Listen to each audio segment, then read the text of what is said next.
Hello बच्चों, let's see this question. यहाँ पे आपको इस क्वेश्चन में एक पॉलीग्राफ दिया हुआ है जिसमें आपको क्या दिखाया हुआ है, voter turnout in India and the UK.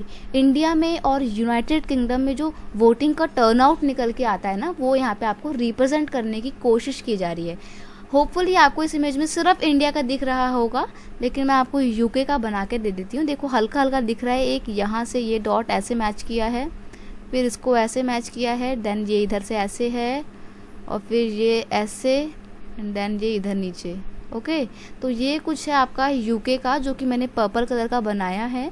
अब देखते हैं क्वेश्चन क्या क्या हमारे को दिए हुए हैं इस ग्राफ से रिलेटेड। ग्राफ में ना 1991 से जो है, यानी कि सन 1991 से लेके सन 2005 तक का डेटा आपको रिप्रेजेंट किया गया है। ये है आपके इलेक्शन ईयर्स, बीच के नहीं दे रखे हैं। ओके, और इधर आपको दे रखा है वोटिंग टर्नआउट, कितना % वोट पड़ता है यहाँ पे। ओके, तो देखो यहाँ पे स्टार्टिंग में 1991 में यूके में तो सिर्फ 60% वोट पड़े, लेकिन इंडिया में 80% वोट दिए गए हैं। ठीक है, उसके बाद की बात करें तो देखो यहाँ पे इंडिया में ज़्यादा वोट दिए गए हैं और यूके में, सॉरी ये जो ऊपर वाला है ना ये यूके का है और आपको इंडिया का नहीं दिया हुआ था, ये है आपका इंडिया का। ओके, तो इंडिया में पहले तो कम वोट पड़े लेकिन यूके में ज़्यादा वोट पड़े।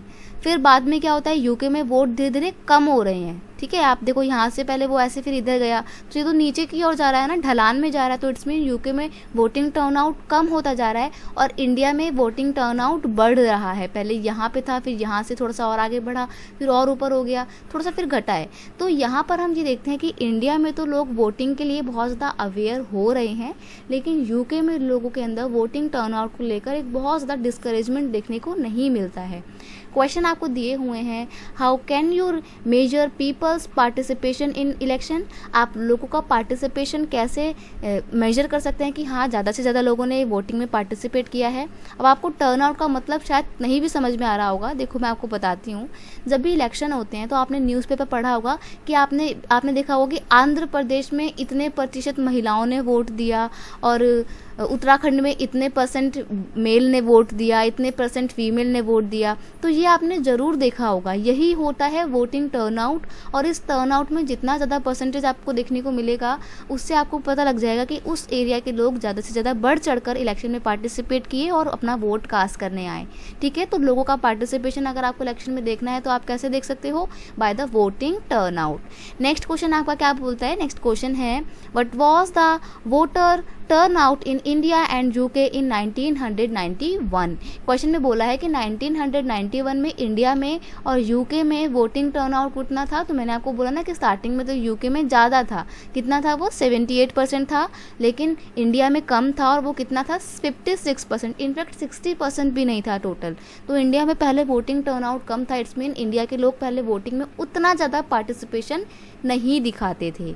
नेक्स्ट क्वेश्चन है, what can you conclude about the turnout. आपने ये जो पूरा पॉलीग्राफ देखा उसको पढ़ के आप इसके संदर्भ में क्या बोल सकते हैं कि कैसा आपने कंक्लूजन निकाला है टर्नआउट से रिलेटेड इन दोनों ही कंट्री में। Over the last 50 years the turnout in England has declined. पिछले 50 सालों में इंग्लैंड में वोटिंग टर्नआउट में कमी आई है, यानी कि लोग जो हैं वो वोटिंग में पार्टिसिपेशन अब कम दिखा रहे हैं। Where as in India turnout either remain same और गॉन अप। और इंडिया में क्या हुआ है, इंडिया में वो टर्नआउट कम नहीं हुआ है, बस वो बढ़ा ही है या फिर वो सेम ही है, अदरवाइज कम तो बिल्कुल नहीं हुआ। तो इट्स मीन इंडिया में लोग जो हैं वो वोटिंग में या तो ज़्यादा से ज़्यादा पार्टिसिपेट करने की कोशिश कर रहे हैं, और अगर ज़्यादा पार्टिसिपेट नहीं भी कर रहे हैं तो कम भी पार्टिसिपेशन नहीं कर रहे हैं, वो अपना पहले जैसा सेम टर्नआउट बनाए हुए रखे हैं। तो ये आपका कंक्लूजन निकल के आता है। I hope you understand it well. Best of luck.